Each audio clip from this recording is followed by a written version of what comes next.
The alarm blared through the metal halls of Nexus 7 space station. Lee Min-ho jumped out of his bed and fell to the floor with a loud thud.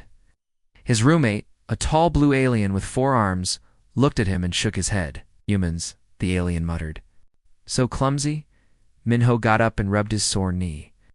This was his life now. Every day started the same way. He would wake up, fall down, and someone would remind him how weak humans were. The Galactic Military Academy was the most important school in the known universe. Only the best and strongest from each planet could come here. Min-ho often wondered how he got accepted. He was not the best at anything. He put on his gray uniform and walked to the dining hall. The ceiling was so high that it made him feel even smaller. Aliens of all shapes and sizes sat at long tables eating breakfast. Some had scales, some had fur, and some looked like walking rocks. But they all had one thing in common. They were all stronger than him. "Min-ho," a voice called out. He turned and saw Park Gina waving at him. She was the only other human who talked to him. Gina was much better than Min-ho at everything, but she was still kind to him. He sat down next to her. At the human table, there were only 5 humans in their class. Besides Min-ho and Gina, there was Kim Dae-ho, who was big and strong for a human. Cho Yuna was the smartest human in their group. Han Ji-ho was the best at using weapons and planning battles. "Ready for today's test?" Gina asked, eating her breakfast. Min-ho's stomach dropped. He had forgotten about the physical strength test. "Not really," he said quietly. "Don't worry," Gina smiled. "You always find a way." But Min-ho knew that was not true. He never found a way. He always came in last place. The testing room was huge and filled with different machines. Commander Vexstar stood in the center of the room. He was an apex, which meant he was one of the strongest beings in the galaxy. Vexstar was 7 feet tall with dark green scales and yellow eyes that seemed to see everything. His people ruled most of the known worlds. "Today we test your strength," Vexstar announced in his deep voice. "Each of you will lift weights, run on the speed track, and fight the combat robots. Your scores will be recorded." The other cadets lined up. Min-ho watched as each one took their turn. A rock-like alien lifted weights that were 3 times heavier than Min-ho's body. A cat-like creature ran so fast on the track that Min-ho could barely see her. Even his human classmates did well. Dae-ho lifted heavy weights with ease. Yuna ran faster than most aliens. Ji-ho fought the combat robots like a professional warrior. Then it was Min-ho's turn. He walked to the weight machine. The smallest weight setting was still too heavy for him. Grabbed the bar with both hands and pulled with all his strength. The weight barely moved.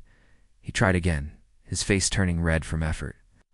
Other cadets started to whisper and point at him. "Look at the weak human," someone said. "Why is he even here?" Another voice asked. Min-ho kept trying, but the weight would not budge. Sweat dripped down his face. His hands started to hurt. Finally, Commander Vexstar walked over. "Enough," Vexstar said coldly. "Move to the next test." Min-ho's face burned with shame as he walked to the running track. The machine started slow, but even the slowest speed was hard for him. His legs felt heavy, and his breathing became difficult. Other cadets had run for 20 minutes without getting tired.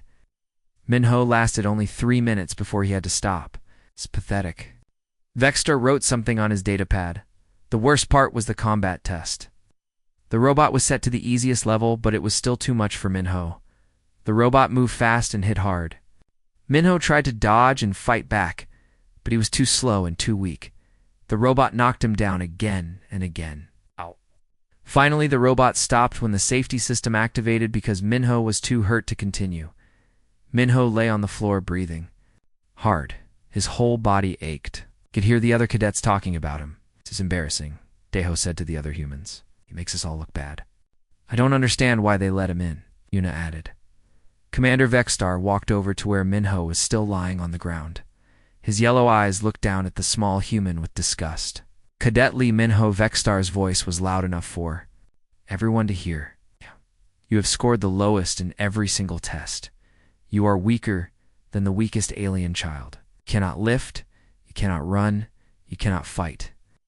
Tell me, what exactly can you do?" Min-ho slowly got to his feet. His legs shook, and his vision was blurry. Every part of his body hurt. He looked around the room at all the faces staring at him. Some looked amused, some looked disgusted, and some looked sorry for him. "I can try again tomorrow, sir," Minho said quietly. The room went silent. Even Commander Vexstar seemed surprised by the answer. "Try again," Vexstar repeated. "You will fail again tomorrow just like you failed today, just like you fail every day. What is the point of trying when you have no chance of success?" Minho looked up at the tall commander. His body was broken and tired, but something inside him was still strong. "Because giving up is the only real failure, sir," Minho said. Some of the alien cadets laughed. Others shook their heads. Commander Vexstar stared at Minho for a long moment, then turned away. "Class dismissed," Vexstar announced. "Tomorrow we will have endurance training. Try not to die, Cadet Lee." As the other cadets left the room, Minho sat down on a bench. His hands were shaking, and he felt like crying, but he did not cry. He never cried, no matter how bad things got. Gina came over and sat next to him. "You okay?" she asked. "I'm fine," Minho lead. "You know," Gina said softly, "I think you're braver than all of them." Minho looked at her, confused. "How can I be brave when I'm so weak?" "Because you keep trying even when everyone expects you to quit," Gina explained. "That takes real courage." Minho did not feel brave or courageous. He felt small and useless. But tomorrow would be another day, and he would try again. He always tried again. He did not know that someone had been watching him very carefully. The shadows of the training room, a tall figure with golden scales, had seen everything. Krillin, the warrior philosopher of the apex species, had noticed something that the others had missed. The weakest cadet had something that could not be measured by machines or tests. And sometimes, the things that could not be measured were the most important things of all. 3 weeks had passed since the strength tests. Minho still came in last place in everything, but he never stopped trying. Every morning, he woke up early to practice before class. Yes. Every evening, he stayed late to train alone. Other cadets thought he was wasting his time. "Why do you keep doing this to yourself?" Daeho asked one morning. They were walking to their navigation class together. "You will never be as strong as them." Minho shrugged. "Maybe not.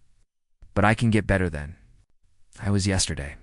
Daeho shook his head and walked faster, leaving Minho behind in navigation class. Instructor Zelka taught them how to read star maps. She was a thin alien with purple skin and large black eyes. Her people were famous for their ability to travel through space without getting lost.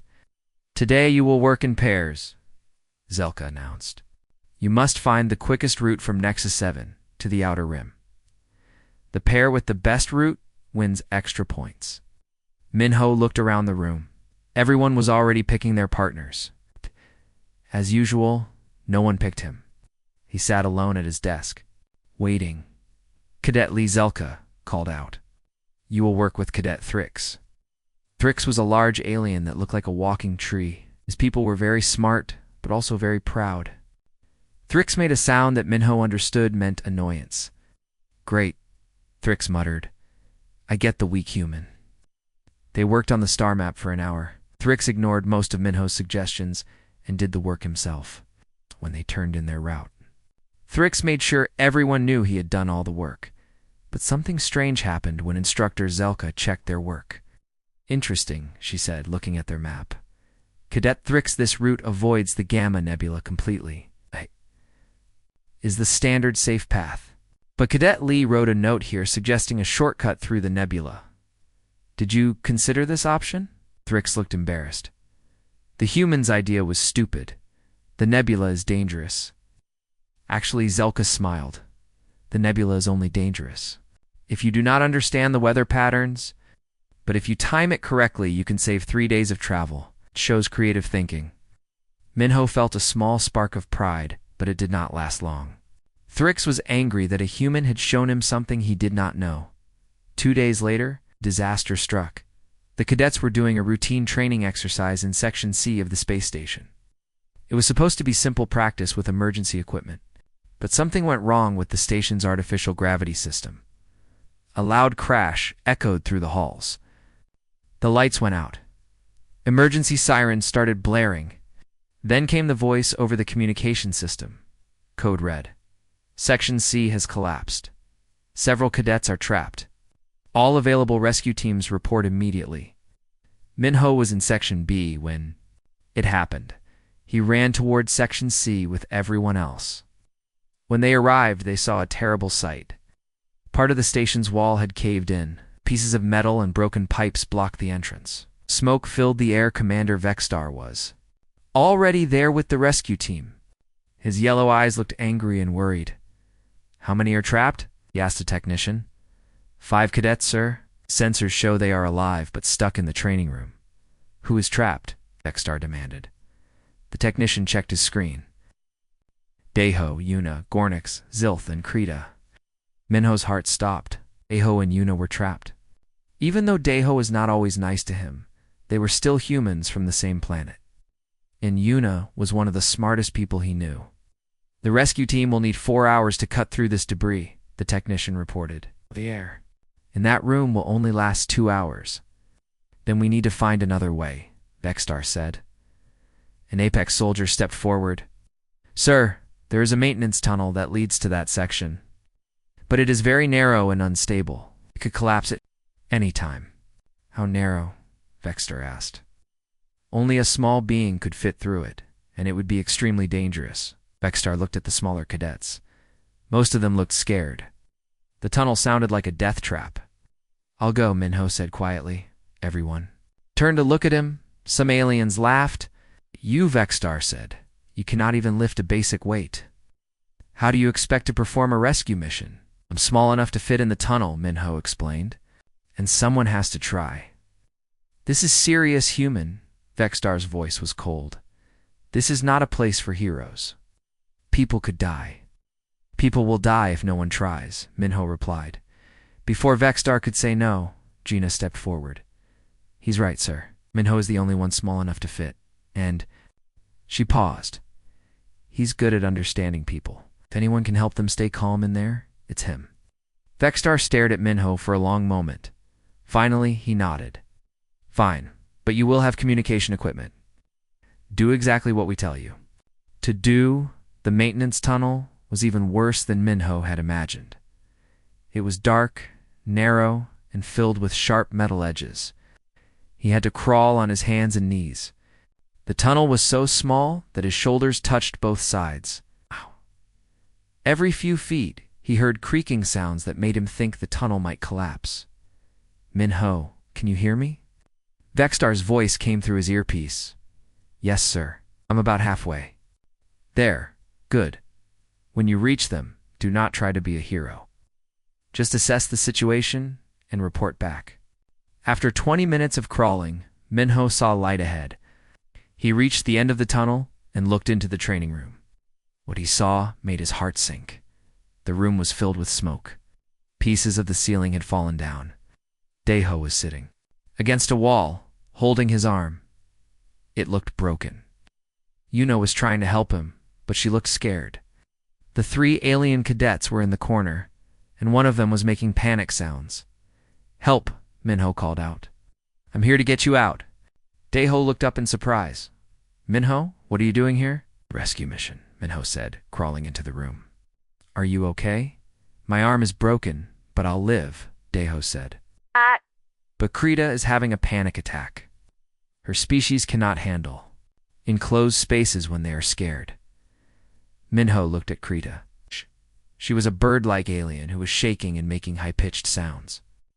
Her friends Gornix and Zilth were trying to calm her down, but it was not working. Commander Vexstar, Minho, spoke into his communicator. "I'm in the room. Deho has a broken arm. Yuna seems okay.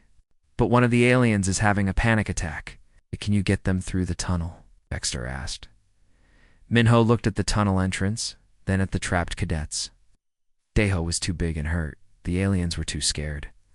This was not going to work the way everyone expected. "No, sir. They're too big or too scared to crawl through. But I have an idea." "What kind of idea?" Star sounded suspicious. "Give me 10 minutes. I think I can help them stay calm until the rescue team gets here." "You are not trained for this, Cadet Lee."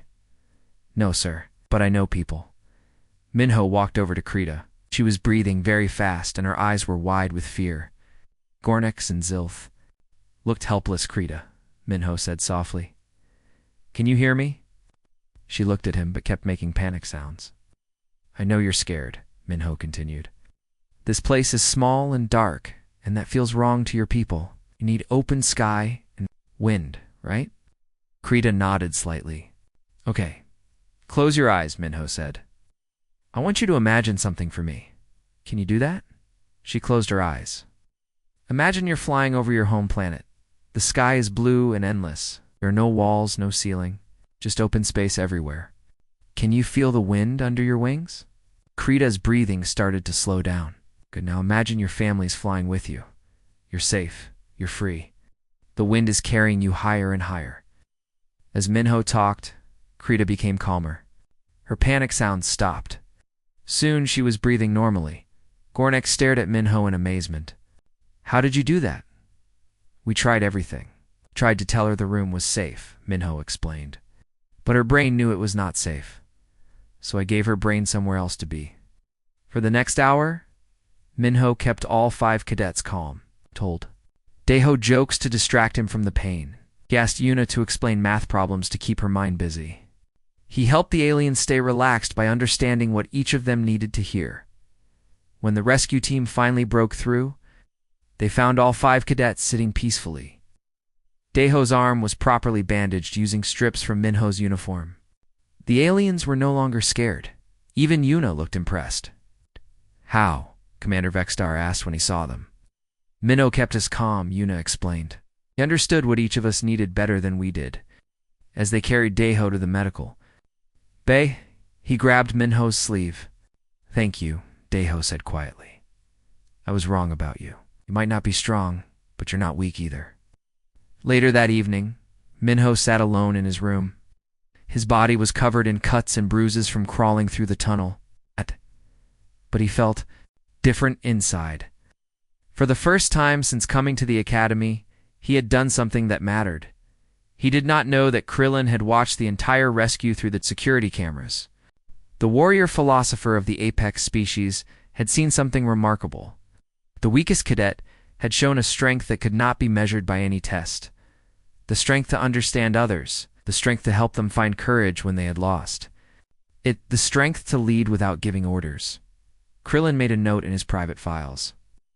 This human was worth watching very carefully. After the rescue mission, things changed at the academy. Some cadets looked at Minho differently. They still thought he was weak, but they also remembered how he had saved their friends. Others, like Daeho, started talking to him more often.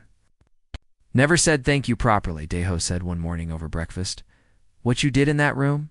I couldn't have done it. Minho felt embarrassed by the praise. Minho would have done the same thing. No, Yuna joined the conversation. Not anyone. You understood what we needed better than we did. That's a special skill. Not everyone was impressed. Many alien cadets still saw him as the weakest human. Commander Vexstar treated him the same as before with cold disappointment. 2 weeks later, Instructor Krillin made an announcement that surprised everyone. Today we begin war games, Krillin said to the assembled cadets. His golden scales gleamed under the lights. Unlike Vexstar, Krillin spoke in a calm, thoughtful voice. Each of you will lead a team of 8 cadets from different species. Your mission is to complete tactical scenarios against enemy forces. The cadets looked excited. War games were the most important part of their training. Winners got high marks and respect. Losers got extra training and shame. How will teams be chosen? Asked a tall alien with blue skin. You will not choose your teams, Krillin replied. Teams have already been assigned. Each team has been carefully balanced with different species and abilities. Minho felt nervous. Leading other cadets sounded impossible. How could he lead anyone when he was the weakest person in the academy? Krillin read out the team assignments. Gina got a team with strong fighters. Daeho got a team with smart tacticians. Yuna got a team with technology experts. Jaeho got a team with weapons specialists. Team 5, Krillin announced. Leader Lee Minho. Team members Brix, Tila Horn, Quinn, Nex, Yith, and Zora. Minho looked around to see his team members. He did not look happy. Brix was a rock-like alien who was very strong but moved slowly. Tila was a cat-like alien who was fast but did not like following orders. Horn looked like a walking tree. and was very tall, but got angry easily. Quinn was small and blue with big eyes. She was smart but very shy. Nex had gray skin and could turn invisible, but he only cared about himself. Yith was covered in fur and had excellent hearing, but she worried about everything. Zora had red scales and could breathe fire, but she thought she was better than everyone else. They were the leftover cadets. One's other leaders did not want. Great, Zora said, looking at Minho with disgust. I get the weak human as a leader. This is going to be a disaster. Nex added, already starting to fade from view. I want to switch teams, Tila demanded. Teams cannot be changed, Krillin announced. You have 1 hour to meet with your teams and plan. Your first mission begins tomorrow. Minho gathered his team in a small meeting room. They sat around a table, most of them looking unhappy or bored. So, Zora said, breathing a small puff of fire. What's your plan, weak human? Minho looked at each of his team members. They were all different species with different abilities, but they also looked angry, scared, or uninterested. Before we talk about plans, Minho said quietly, I want to know about each of you. What are you good at? What do you like? What makes you worried? The team looked surprised by the questions. Why does that matter? Horn asked in his deep, tree-like voice. Yes. Because I can't make a good plan if I don't know my team, Minho explained. Is stupid, Zora said. Just tell us what to do and we'll do it. Actually, Quinn spoke up in her tiny voice. I think it's a good question. Other leaders never ask us what we think. Minho smiled at her. Thank you, Quinn. Would you like to go first? Quinn looked nervous but nodded. I'm good with computers and electronics. I like solving puzzles, but I get scared when people yell at me.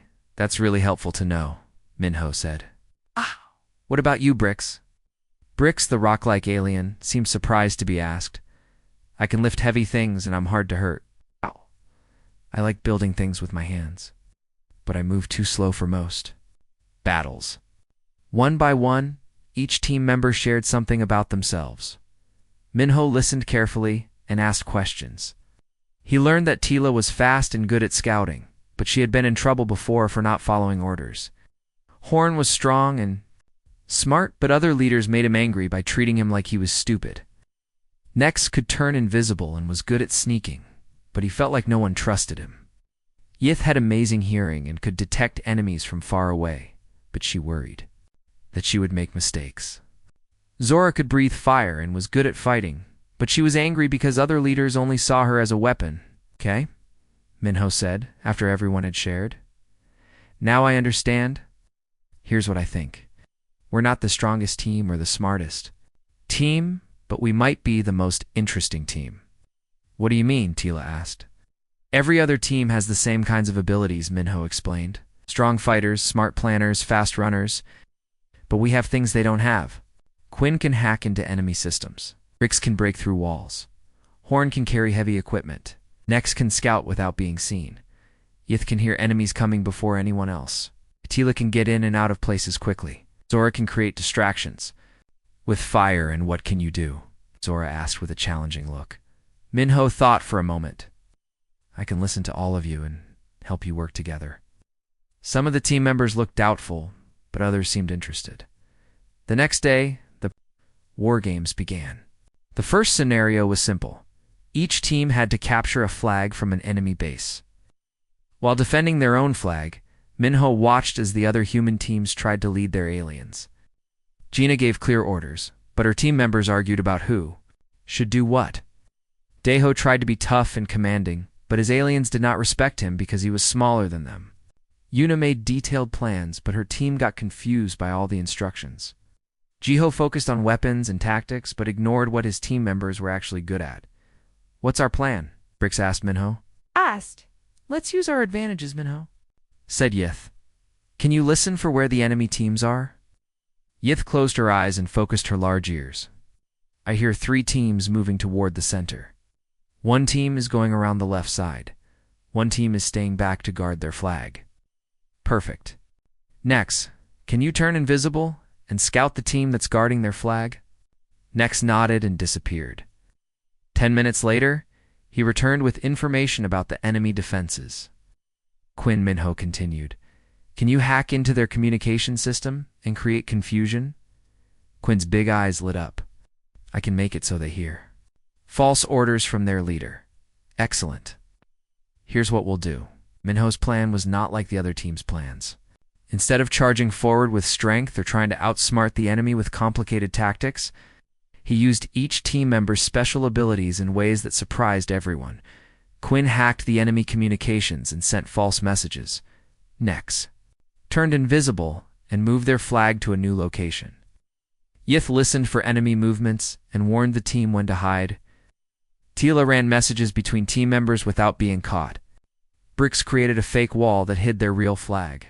Horn carried heavy equipment to build traps. Zora used her fire to create smoke screens that confused the enemy, while other teams fought each other in big battles. Minho's team worked quietly and carefully. They captured the enemy flag without anyone noticing until it was too late. Team 5 wins the first scenario, Krillin announced. The other cadets looked shocked. How had the weakest team with the weakest leader won? The second scenario was harder.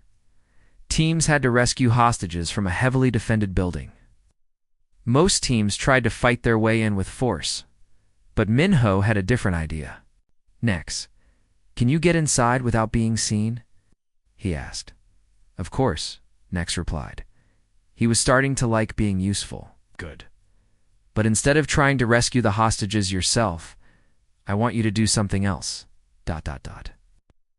While other teams fought the guards outside the building, Nex snuck inside and used Quinn's hacking device to turn off all the lights. In the darkness, Yith used her hearing to guide Tila through the building to find the hostages. Bricks and Horn created a distraction by making noise on the other side of the building. Zora used her fire to create an escape route through a wall. Team 5 rescued all the hostages while the other teams were still fighting guards. Team 5 wins the second scenario, Krillin announced again. Now everyone was paying attention. The weak human team had won twice in a row. The third scenario was the hardest yet. Teams had to defend a position against waves of enemy attacks. This time, other teams tried to copy Minho's style of using different abilities together. But they did not understand the most important part. Why do you think we keep winning? Minho asked his team during their planning time. Because we have good tactics? Quinn suggested. Because we use everyone's abilities? Bricks added. Those are part of it, Minho agreed. But the real reason is that we trust each other. Other teams have leaders who give orders and team members who follow orders. We have 8 people who work together. Mean we're not really following your orders? Tila asked. You're following the plan we made together? Minho explained. I listen to your ideas, and we decide what to do as a team. That's different from just taking orders. In the final scenario, Team 5 faced their biggest challenge yet. They had to defend their position against attacks from 3 directions at once. Other teams tried to be everywhere at once and got overwhelmed. But Minho's team had learned to work like a single organism. Yeth heard enemies coming and told everyone where to position themselves. Quinn hacked enemy equipment to slow them down. Nex turned invisible and confused enemy teams by moving their equipment. Tila ran between positions to coordinate everyone. Bricks and Horn held the strongest defensive positions. Zora used her fire to force enemies into areas where the team was ready for them. Most importantly, when Minho's original plan was not working, team members suggested changes, and everyone adapted quickly. Team 5 wins the final scenario, Krillin announced. They are the overall winners of the war games. The other cadets could not believe it. The team with the weakest leader had beaten everyone else. After the war games, Minho sat with his team in the dining hall. They were all smiling and talking excitedly about their victories. I never thought I could be part of a winning team, Quinn said quietly. I never had a leader who listened to my ideas, Horn added. Always thought I had to do everything alone, Nex said. You showed us that we're stronger together than apart, Zora said to Minho. Even a fire breather can learn something from a weak human. But Zora said it with a smile, and Minho knew she did not mean it as an insult anymore. Across the dining hall, Krillin watched the celebration. He had seen something remarkable during the war games. While other leaders tried to control their Teams Minho had found a way to help his team control themselves. The warrior philosopher made another note in his private files. This human understood something that even the mighty apex species sometimes forgot. True strength came not from being the most powerful individual, but from bringing out the power in others. Soon, Krillin thought, it would be time to see if the Apex Council was ready to learn this lesson too.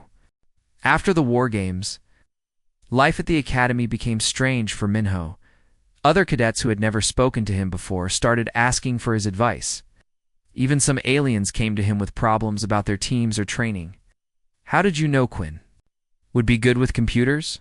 asked Veltar, a large insect-like alien. "My team has a small blue cadet too, but she never speaks up." "Did you ask her what she likes to do?" Minho replied. Veltar looked confused. "Why would I ask? I am the leader. I give orders." "Maybe try asking first," Minho suggested. "She might surprise you." Commander Vexstar watched these conversations with growing annoyance. He did not like seeing alien cadets go to a weak human for advice. It made him feel like his authority was being questioned. "You were getting too much attention, Cadet Lee," Vexstar said after class one day. "Do not let these small victories make you think you are something special. You are still the weakest human I have ever seen." "Yes, sir," Minho replied quietly. He had learned not to argue with Vexstar. But someone else had been watching everything very carefully. 3 days after the War Games ended, an announcement came. Over the Academy's communication system, all cadets report to the main assembly hall immediately. This is not a drill. The assembly hall was huge, with seats for over 1,000 cadets from dozens of different species. But today felt different. Today there were important visitors. At the front of the hall stood 3 of the most powerful beings in the galaxy. They were all apex species, but their scales were different colors: gold, silver, and deep purple. These were not instructors. These were the leaders of the Apex Council. Minho had never seen such important people before. The golden-scaled apex was Elder Zenth, who ruled 17 star systems. The silver-scaled one was General Corax, who commanded the largest fleet in known space. The purple-scaled one was Scholar Mexian, who knew more about war and strategy than anyone alive. "Attention, cadets," Elder Zenth spoke in a voice that filled the entire hall. "We come here today with important news. The galaxy faces a threat that we have not seen for 300 years. The hall became completely silent. Every cadet stopped moving. "Devourers have returned," Zenth continued. A wave of fear went through the crowd. Even Minho, who was still new to galactic history, had heard stories about the Devourers. They were an ancient enemy that had once conquered half the galaxy before mysteriously disappearing. For those who do not know, Scholar Mexian stepped forward. "The Devourers are a machine race that destroys entire worlds. They do not negotiate. They do not show mercy. They consume everything in their path to fuel their endless expansion." General Corax spoke next. 300 years ago, our ancestors fought them with the largest fleet ever assembled. We had the strongest warriors, the smartest generals, and the most advanced technology. We lost. The cadets looked shocked. The apex species had never lost a war in living memory. The Devourers were defeated only when they suddenly stopped attacking and disappeared, Zenth explained. "We never knew why. Nice. But now our scouts report that they are returning. Their ships have been seen at the edge of known space." "What does this have to do with us?" asked a senior cadet from the back of the hall. "Everything," Zenth replied. "We have spent 300 years preparing for their return. We have built bigger ships, stronger weapons, and trained better warriors. But we have learned something important from studying the old battles." He paused and looked across the room. "Strength alone will not defeat them. Technology alone will not defeat them. We need something different. We need unity." Scala Mexian stepped forward again. "The Devourers win because they think and fight as one mind. Every ship, every weapon, every soldier works in perfect coordination.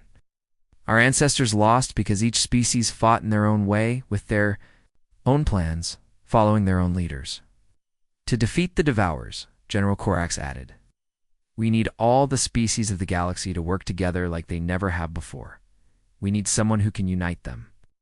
Elder Zenth looked directly at the section where the human cadets were sitting. We have been watching your training exercises very carefully. We have studied your war games. We've reviewed every test and every mission, and we have reached a conclusion. Minho felt his heart start beating faster. He had a strange feeling that something important was about to happen. We need a new kind of leader, Zenth announced. Not the strongest warrior, not the smartest general, not the most advanced technologist. We need someone who understands how to bring out the best in others, someone who can make different species work together instead of competing against each other. The elder's yellow eyes scanned the crowd and stopped on Minho. Lee Minho of Earth, please come forward. Minho felt like the world had stopped moving. Every eye in the hall was looking at him. He could hear whispers and gasps from other cadets. Me, Minho whispered. Shh. Minho walked. On shaking legs, Minho walked down to the front of the hall. The walk felt like it took forever. When he reached the platform, he had to look up to see the faces of the three most powerful beings in the galaxy. Cadet Lee Zenth said formally, "The Apex Council has a request to make." "Sir?" Minho's voice came out as a squeak. "We want "You two lead the United Galactic Fleet against the Devourers." The hall exploded in noise. Cadets shouted in shock and disbelief. Some laughed, some argued, some just stared. General Corax's voice cut through the noise like a blade. When the hall was quiet again, Zenth continued. "We know this seems impossible. Human cadet who cannot even pass basic strength tests, leading the greatest military force in galactic history. But we have learned something from watching you." "What is that, sir?" Minho asked.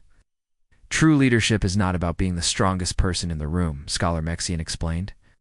"It is about helping everyone else in the room become stronger. You showed this during the rescue mission when you helped your trapped classmates find courage. Showed this during the war games when you turned a group of misfits into the best team in the academy. But Sir," Minho said, "I'm just a cadet. I don't know anything about commanding fleets or fighting ancient enemies." "You know the most important thing," Zenth replied. "You know how to listen to others and bring out their best abilities. Our generals can teach you about ships and weapons and tactics.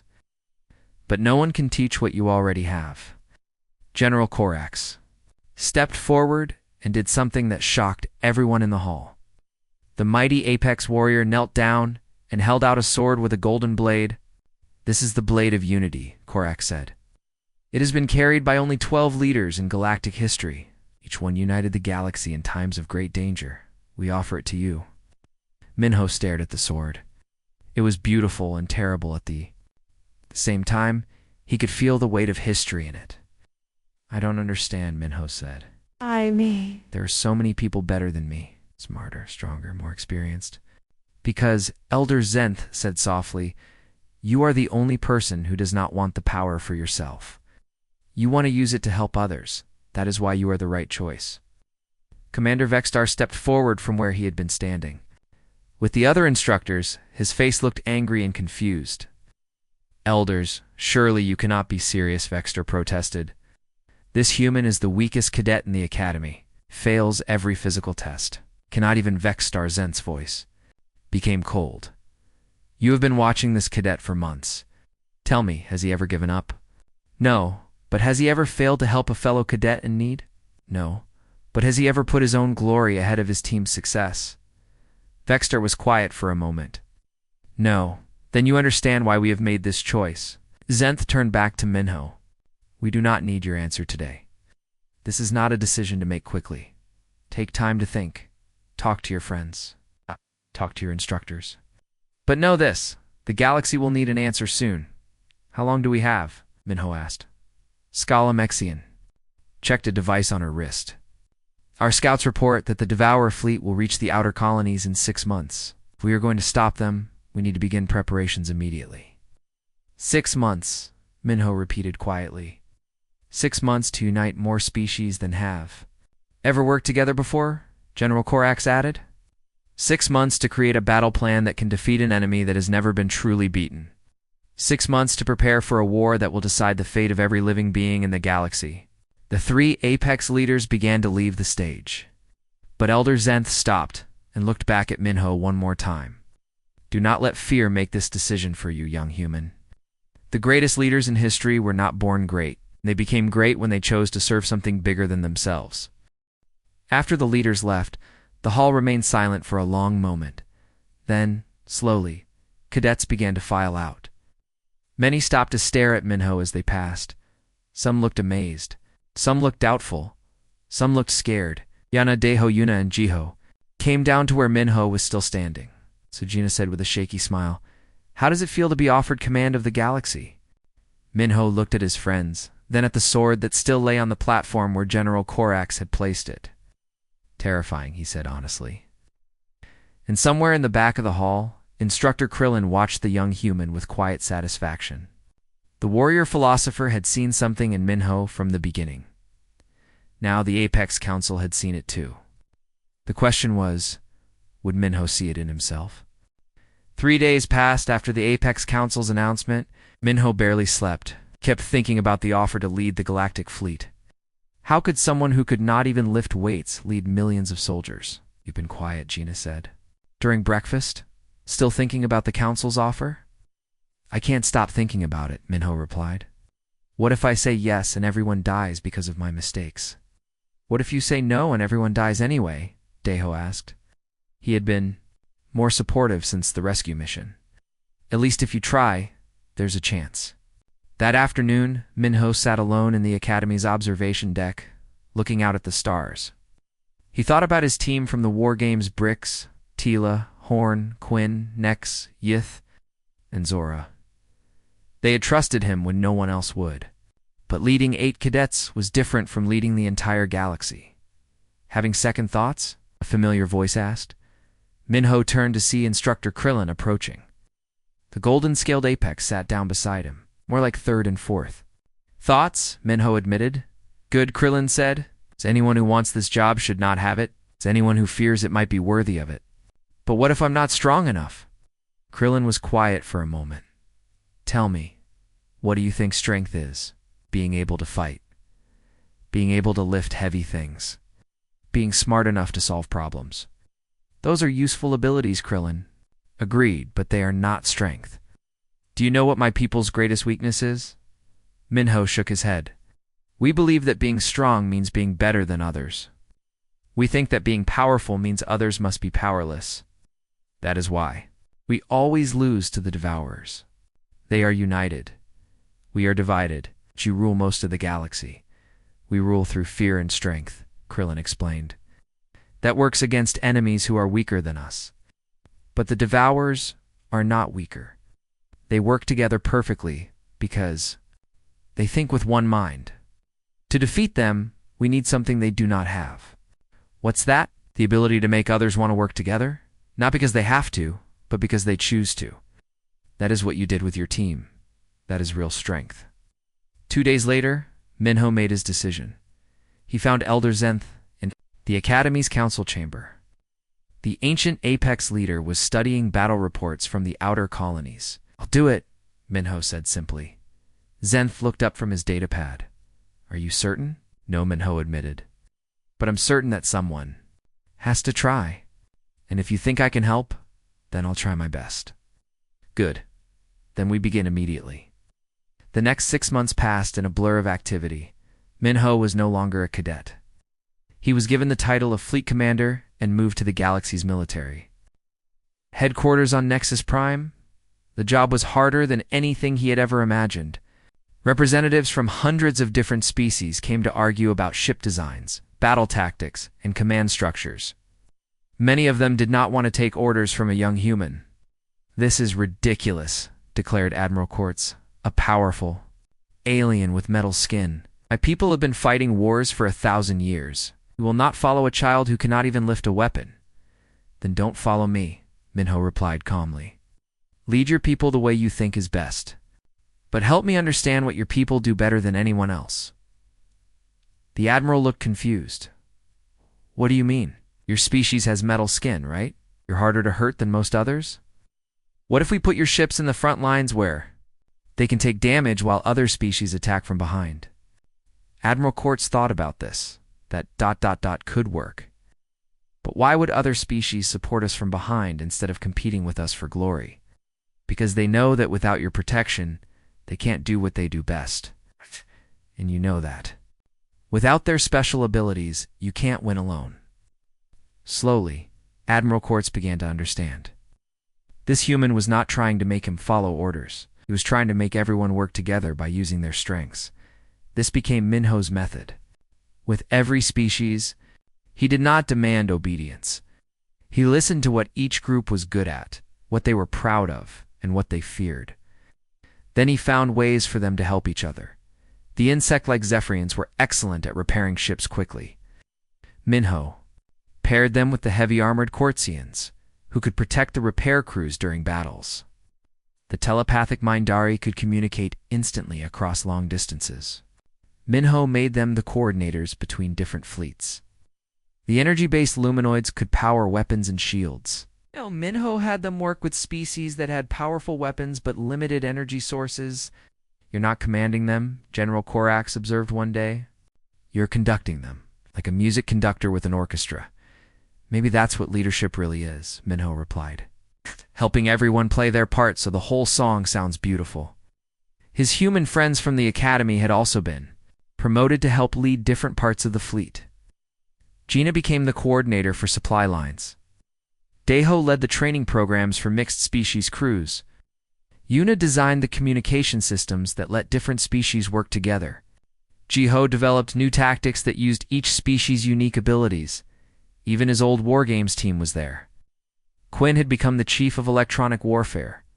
Brix led the engineering corps. Tila commanded the scout fleets. Horn was in charge of heavy construction. Nex led the stealth operations. Yeth managed the early warning systems. Zora commanded the assault squadrons.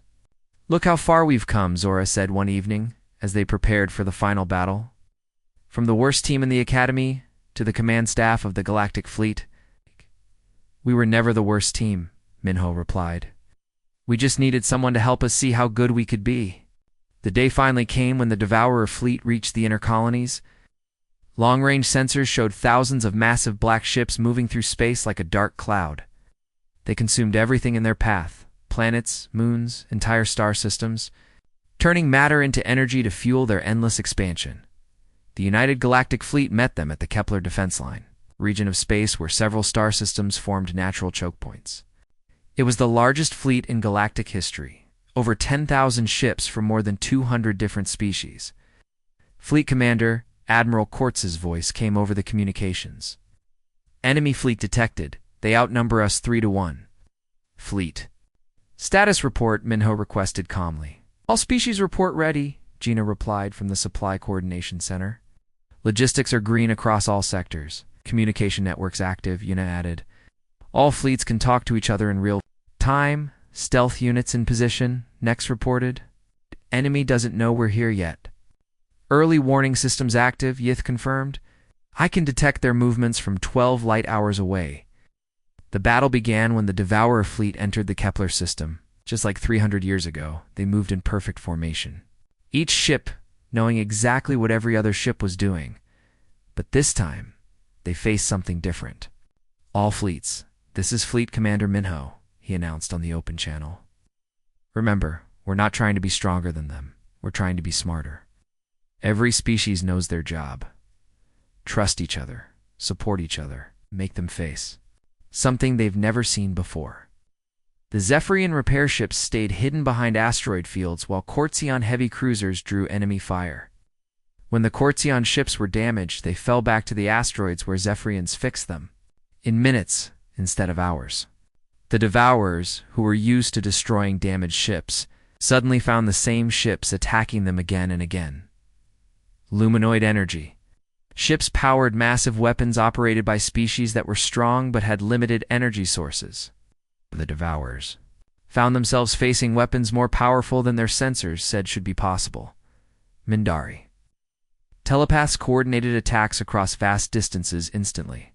When Devourers' ships adapted to one attack pattern, the Galactic Fleet changed tactics faster than the enemy's computers could process.